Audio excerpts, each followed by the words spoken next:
আজ করলাম সর্ষে পাবদা। একটি কড়াইয়ে আমি সর্ষের তেল নিয়ে নিলাম, আর একটা গোটা টমেটো আমি এরকম 4 টুকরো করে তেলের মধ্যে দিয়ে দিয়েছি। কয়েকটা কাঁচা লঙ্কা আমি তেলের মধ্যে দিয়ে দিয়েছি। এটি ভালো করে নেড়ে চেড়ে নিচ্ছি।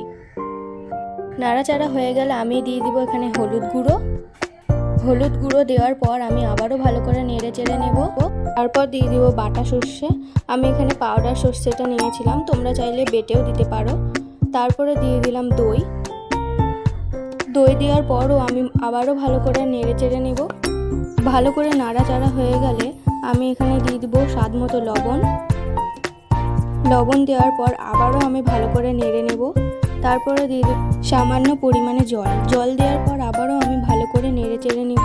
তারপর ভেজে রাখা পাবদাগুলো আমি একে একে দিয়ে দেব। দিয়ে ভালো করে নেড়ে নিতে হবে। আবার ভালো করে নাড়াচাড়া হয়ে গেলে ঢাকা দিয়ে 5 মিনিটের জন্য রাখবো। 5 মিনিট পর ঢাকা খুলে একে একে পাবদা মাছগুলো তুলে নেব।